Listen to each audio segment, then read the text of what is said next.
고경석 집사입니다. 역대상 7장입니다. 이사갈의 아들들은 돌라와 부하와 야숲과 시므론 네 사람이며 돌라의 아들들은 우시와 르바야와 여리엘과 야메와 입삼과 스무레이니 다 그의 아버지 돌라의 집 우두머리라.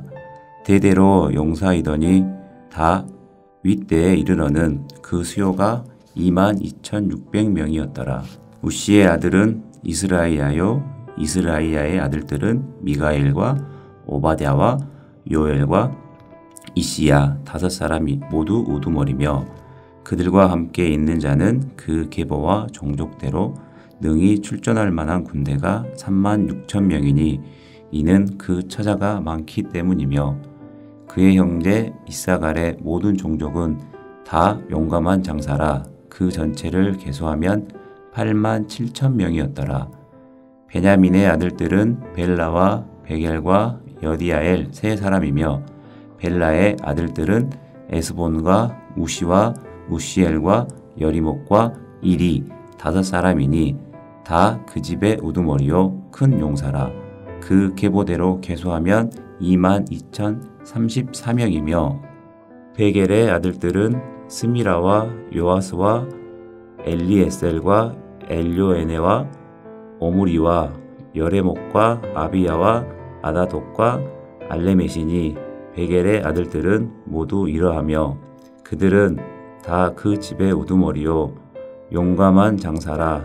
그 자손을 계보에 의해 계수하면 22,200명이며 여디아엘의 아들은 비란이요 비란의 아들들은 여우수와 베냐민과 에훗과 그나아나와 세단과 다시스와 아이사알이니 이 여디아엘의 아들들은 모두 그 집의 우두머리요 큰 용사라.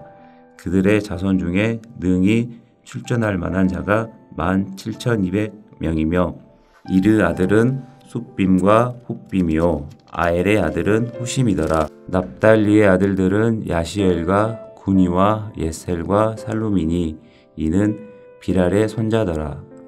문나세의 아들들은 그 아내가 낳아준 아스리엘과 그의 소실 아람 여인이 낳아준 길르앗의 아버지 마길이니 마길은 훗빔과 숫빔의 누이 마아가라 하는 이에게 장가 들었더라. 문하세의 둘째 아들의 이름은 슬로앗이니 슬로브핫은 딸들만 낳았으며 마길의 아내 마아가는 아들을 낳아 그의 이름을 베레스라 하였으며 그의 아우의 이름은 세레스이며 세레스의 아들들은 울람과 라겜이요 울람의 아들들은 부단이니 이는 다 길르앗의 자손이라.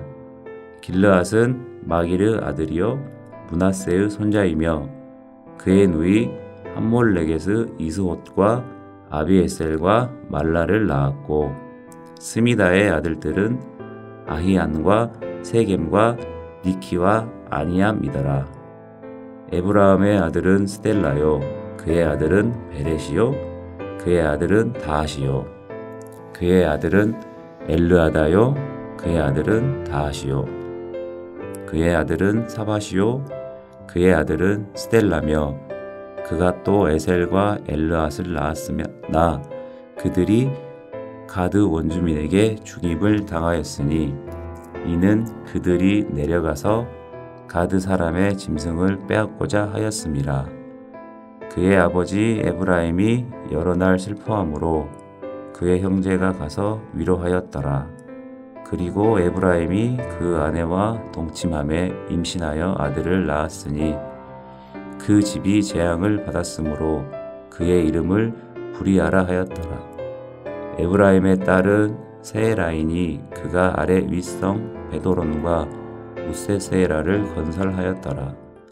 부리아의 아들들은 레바와 레셉이요 레셉의 아들은 델라요 그의 아들은 다하니요 그의 아들은 라단이요 그의 아들은 암미옷이요 그의 아들은 엘리사마요 그의 아들은 눈이요 그의 아들은 여호수아더라.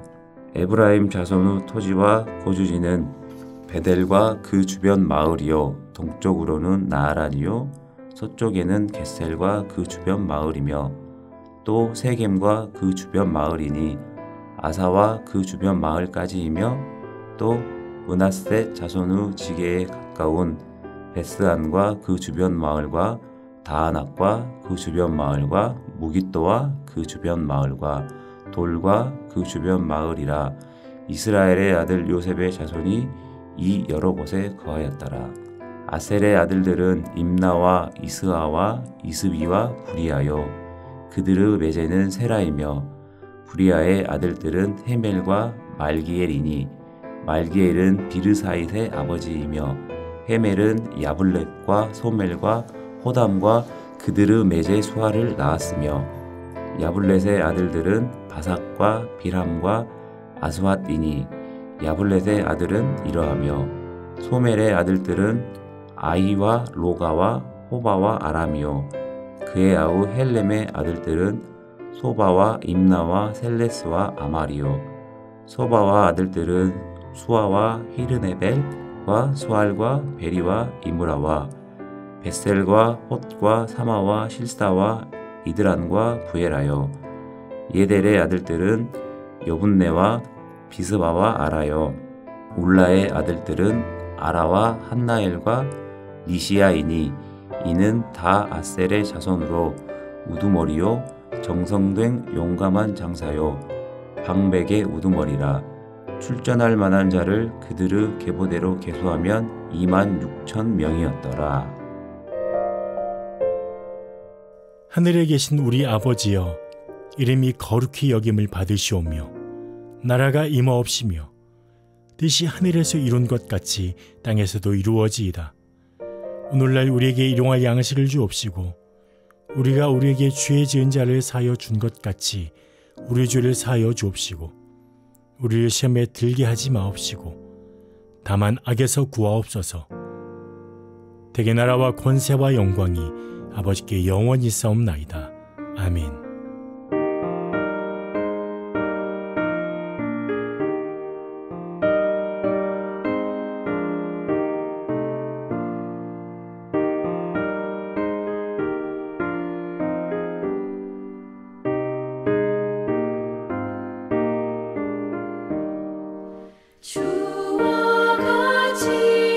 되기를 내가 항상 원하니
오늘 우리가 함께 나눌 하나님의 말씀은 사무엘상 18장 1절에서 16절 중에 6절에서 9절 말씀 함께 보겠습니다. 무리가 돌아올 때 곧 다윗이 블레셋 사람을 죽이고 돌아올 때에 여인들이 이스라엘 모든 성읍에서 나와서 노래하며 춤추며 소고와 경쇠를 가지고 왕 사울을 환영하는데 여인들이 뛰놀며 노래하여 이르되 사울이 죽인 자는 천천히요 다윗은 만만히로다 한지라. 사울이 그 말에 불쾌하여 심히 노하여 이르되 다윗에게는 만만을 돌리고 내게는 천천만 돌리니 그가 더 얻을 것이 나라 말고 무엇이냐 하고 그날 후로 사울이 다윗을 주목하였더라. 아멘. 오늘 하루도 하나님께서 주시는 은혜와 평강이 함께하기를 소망합니다. 이탈리아의 유명한 화가인 레오나르도 다빈치와 미켈란젤로의 유명한 일화입니다. 레오나르도 다빈치는 르네상스의 대표적인 화가죠. 또 과학자이자 사상가로 잘 알려진 이런 다방면의 재능을 가진 천재였습니다. 이런 레오나르도에게 피렌체의 한 건물을 장식해 달라는 의뢰가 들어왔습니다. 그런데 당시 잘 알려지지 않은 젊은 화가였던 미켈란젤로에게도 같은 건물의 한 부분을 장식해 달라고 부탁을 한 겁니다. 레오나르도의 스케치는 역시나 흠잡을 데 없이 훌륭했습니다. 그런데 미켈란젤로의 스케치가 공개되었을 때 사람들은 입을 다물지 못했습니다. 사람들은 젊은 화가인 미켈란젤로의 천재성에 대해서 이야기하기 시작했고 이 사람들의 일화가 레오나르도의 귀에도 들어갔습니다. 레오나르도는 이제 늙었어. 레오나르도는 자신보다 23살이나 어린 화가인 이 미켈란젤로 때문에 끓어오르는 질투심과 함께 자신의 명성이 실추되는 것을 견디지 못하게 되고 말았습니다. 남은 생애 동안 자신의 천재성을 더 이상 살리지 못하고 어둡고 우울하게 보낼 수밖에 없었죠. 우리말 속담에도 사촌이 땅을 사면 배가 아프다라는 말이 있지 않습니까? 질투와 시기심이 가져다주는 악한 영향력을 우리가 무시할 수 없죠. 오늘 함께 읽은 본문은 이스라엘 백성들이 블레셋과의 전쟁에서 승리를 거두고 귀환하는 장면이 담겨져 있습니다. 온 백성이 이 사울 왕을 중심으로 한 이스라엘 군대를 환영하면서 맞이했습니다. 전쟁의 승리에 있어서 결정적인 역할을 한 사람은 바로 소년 다윗이었죠. 혜성처럼 등장해서 거인 적장 골리앗을 물리친 다윗이 이제 많은 사람들에게 화제가 되었습니다. 이 일을 계기로 사울의 아들 요나단과 다윗은 둘도 없는 가까운 사이가 되죠. 친구처럼 여기면서 또 사랑을 아끼지 않습니다. 하지만 사울 왕은 달랐습니다. 사람들은 복귀하는 사울 일행을 맞으려고 승전의 노래를 부릅니다. 사울을 죽인 자는 천천히요 다윗은 만만이다. 승리하면서 귀환하는 이 사울 왕과 이스라엘 군대를 맞이하면서 부른 노래였습니다. 그러나 사울의 귀에 무척이나 거슬리게 들렸던 것이죠. 이상한 시기심과 또 질투심에 사로잡혀서 이 왕이 마음을 주체하지 못하고 그때 이후로 이제 다윗을 경계하기 시작합니다. 사울은 이렇게 말합니다. 8절에 다윗에게는 만만을 돌리고 나에게는 천천만 돌리니 그가 더 얻을 것이 나라 말고 무엇이냐. 이제 다윗이 왕권까지 위협하는 존재라고 여깁니다. 그래서 성경은 12절에 이렇게 말씀합니다. 사울이 다윗을 주목하였더라. 그런데 한편으로 우리는 돌아보게 됩니다. 우리도 사울과 같은 모습은 없나 하는 점이죠. 우리 사는 삶 속에서 늘 남과 비교하면서 또 다른 사람이 가진 것이나 잘하는 것 배 아파하는 그러한 모습 없습니까? 시기심에 불타 있는 모습은 없습니까? 건강한 라이벌 의식이라야 서로를 성장하게 하기도 하겠지만 오늘 우리는 삐뚤어진 이 사울의 모습을 보면서 악한 것에 사로잡히게 되는 이 미끼가 될 수 있다는 점을 경계해야 된다는 사실을 발견합니다. 특별히 오늘 우리의 하루의 삶 가운데 어떤 신앙의 모습을 가지고 살기를 원하시는지 이 말씀을 통해 주시는 은혜를 붙잡는 시간이 될 수 있기를 간절히 바랍니다. 먼저는 교만한 마음을 멀리해야 합니다. 사울의 잘못이 무엇이었을까요? 바로 교만한 마음이었죠. 하나님 앞에서 겸손한 자세에서 점점 멀어지고 어느새 교만이 점점 마음에 자리를 잡게 됩니다. 교만은 내가 최고야, 나 아니면 안 돼 라고 생각하는 삐뚤어진 마음이죠. 자신도 어쩔 줄 몰라 하는 가운데 다윗을 통해 주신 하나님의 승리였으면 하나님 앞에 겸손해야 하지 않을까요? 하나님의 영광을 찬미하고 또 이 일에 크게 쓰임받은 다윗을 격려하고 또 높여줘야 할 것입니다. 그러나 사울은 오히려 다윗을 경계하고 또 정적으로 삼죠. 사울이 처음 하나님 앞에 부름받았을 때를 생각해 보십시오. 사무엘상 9장 21절 말씀 보면 사울이 이렇게 말합니다. 나는 이스라엘 지파의 가장 작은 지파 베냐민 사람이 아니니까 또 나의 가족은 베냐민 지파 모든 가족 중에서 가장 미약하지 아니하니까 당신이 어찌하여 내게 이같이 말씀하시니까. 백성들 앞에서 왕으로 뽑힐 때도 마찬가지였습니다. 그는 진보다리 뒤에 숨어 있었습니다. 겸손한 사울이었습니다. 하지만 점점 사울의 모습이 변질됩니다. 블레셋과의 전투에서 자기가 먼저 번제를 드리고 맙니다. 아말렉의 전투에서 사울은 하나님의 명령을 어기고 아말렉 왕 아각을 사로잡고 또 진멸하기는커녕 좋아 보이는 것들을 남겨둡니다. 사무엘이 하는 말이 무엇입니까? 왕이 스스로 작게 여길 때 이스라엘 지파의 머리가 되지 아니하셨나이까? 라고 말씀합니다.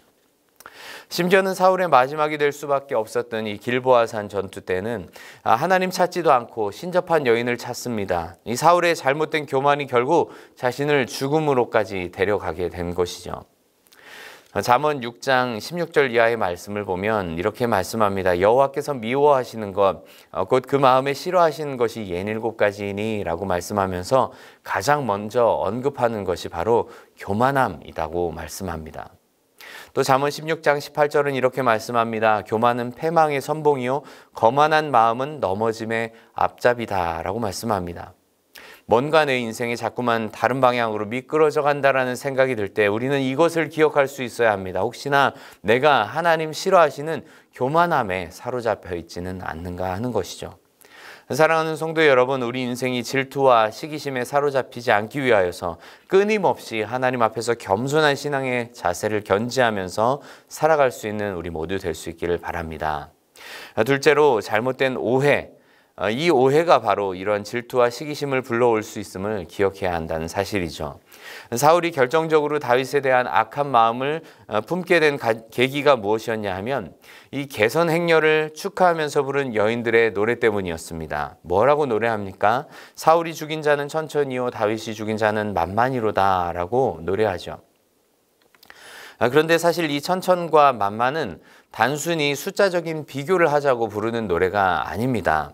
오히려 평행을 이루는 동의적 표현인 것이죠. 그러니까 전쟁에 공을 세운 다윗도 칭찬하고 있는 거지만 군대를 승리로 이끈 사울 왕도 함께 높이는 표현입니다. 예를 들어서 어떤 자녀가 아버지의 사랑은 하늘 같고 또 어머니의 사랑은 바다 같다라고 표현했다고 생각해 보십시오. 그건 그만큼 크고 넓다는 이야기겠죠. 그걸 굳이 아버지는 하늘이고 어머니는 바다에 빗대어서 아버지가 더 높고 어머니가 더 아래에 있다 이렇게 생각하는 부모가 어디 있겠습니까? 게다가 솔직히 하나님 의지하고 붙든 다윗이 없었으면 이렇게 승리할 수 있었을까요? 그것 인정해 주는 게 오히려 당연한 일 아니겠습니까? 사울이라도 그렇게 생각해야 되는 것이죠. 그런데 한 가지 더 결정적인 것은 6절 마지막 부분을 보면 성경에 이렇게 환영하기 위해서 나온 여인들이 누구를 맞이하러 나왔는가 이렇게 말씀합니다. 왕 사울을 환영하는데. 여러분, 결론적으로는 사울을 환영하고 있습니다. 당연히 사울이 왕이고 또 권력을 가지고 있고 이스라엘의 대표자이기 때문에. 그런데 사울의 귀에는 이렇게 들리지 않는다는 것이죠. 상대방의 진심을 왜곡해서 받아들이다 보면 오해가 생깁니다. 그리고 이런 오해가 결국 죄 짓는 일까지 이어지기 마련이죠. 우리도 마찬가지입니다. 상대방을 있는 그대로, 보이는 그대로, 말하는 그대로 상대방을 바라봐야 하죠. 또 모든 사람이 다 그렇게 진실하게 다가오는 것은 아니라 할지라도 오해하는 일이 없을 수는 없겠지만 괜한 이러한 오해 때문에 상대방에 대한 질투와 시기가 생기지 않도록 우리가 성령께서 주시는 아름다운 이러한 성품을 가질 수 있는 그리스도인이 되어야 하지 않겠습니까? 세 번째로는 우리는 미움을 경계해야 합니다. 오늘 성경 8절에서 9절은 사울이 그 말에 불쾌하여 심히 노하여 이르되 다윗에게는 만만을 돌리고 내게는 천천만 돌리니 그가 더 얻을 것이 나라 말고 무엇이냐 하고는 그날 이후로 사울이 다윗을 주목하였더라 라고 말씀합니다. 사울의 기분이 대단히 상했습니다. 여기 주목하였다라는 표현은 행동 하나하나를 예의주시해서 살펴봤다는 말입니다. 그리고 곱지 않은 시선으로 다윗을 바라보기 시작하죠. 그때부터 사울은 다윗을 향해서 이유 없는 이 미움의 눈초리로 바라보게 된 것입니다. 그리고 바로 이어지는 말씀은 사울이 하나님께서 부리시는 악령에 들려서 다윗을 죽이기 위해서 창까지 던지는 모습으로 이어집니다. 하나님의 영이 임하여서 예언을 했던 이 사울의 모습이 이렇게 돌변할 수 있을까 싶을 정도죠. 같은 일을 겪고도 아들 요나단과는 둘도 없는 절친이 되는데 어떻게 이렇게 사울은 다윗을 향한 악한 마음과 또 미움이 생겨났을까요? 이러한 미움에 사로잡히면 나타나는 무서운 결과를 우리는 쉽게 간과해서는 안 됩니다. 예수님은 제자들에게 말씀합니다. 내 이웃을 사랑하고 내 원수를 미워하라 하였다는 것을 너희가 들었으나 나는 너희에게 이르노니 너희 원수를 사랑하며 너희를 핍박하는 자를 위하여 기도하라 라고 말씀합니다. 그리스도인으로 부름받은 우리의 삶의 방향은 미움이 아니라 사랑입니다. 유대인의 격언 가운데 이런 말이 있습니다. 질투는 1000개의 눈을 가지고 있다. 하지만 하나도 올바로 보지 못한다는 말입니다. 무슨 말일까요? 질투심에 사로잡히게 되면 상대방의 사소한 것까지도 그냥 넘어가지 못하죠. 게다가 모든 것을 다 왜곡해서 받아들이기 마련입니다. 혹시나 내가 잘못된 질투심과 시기심에 사로잡혀 있지는 않습니까? 교만한 마음이 싹트고 또 오해가 생기고 또 마음속에 괜한 미움이 차서 하나님께서 주신 내 주변의 소중한 사람들을 바라보지 못하고 있지는 않습니까? 사실 교만함과 오해, 미움 이 세 가지는 모두 나에게서 출발하는 것이죠. 우리 인간관계에서 경험하는 트러블의 대부분은 내가 문제인 경우가 많습니다. 그리고 사탄이 늘 우리의 마음을 잘못되고 또 삐뚤어지도록 우리를 유혹하기 마련이죠. 하지만 오늘도 하나님께서 주신 선한 마음 또 하나님께서 주신 성령의 생각으로 충만해져서 내 주변에 있는 많은 사람들을 질투의 눈이 아닌 존중의 눈, 또 이해의 눈, 사랑의 눈으로 바라볼 수 있는 우리 모든 성도들이 될 수 있기를 주님의 이름으로 간절히 바랍니다. 함께 기도하겠습니다. 하나님 아버지, 우리의 필요한 것을 날마다 채우시는 풍성한 은혜를 감사합니다. 세상을 살아갈 때 인간적인 시기와 질투로 우리의 마음이 잘못될 때가 많음을 고백합니다. 내 주변에 다른 사람들을 바라볼 때 하나님의 시선으로 바라보게 하여 주시고 또 하나님의 성품으로 대할 수 있도록 성령의 은혜를 더하여 주시옵소서. 또한 하나님 주신 상황과 환경에 자족하면서 또 건강한 신앙 자존감 속에 살 수 있도록 도와주시옵소서. 시기와 질투 대신 겸손한 마음으로 넓은 마음으로 또 사랑하는 마음으로 오늘 하루도 서로를 대하며 어디서든지 어느 때든지 하나님의 영광만을 드러내는 삶을 살게 하여 주시옵소서. 감사드리며 예수님 이름으로 기도드립니다. 아멘.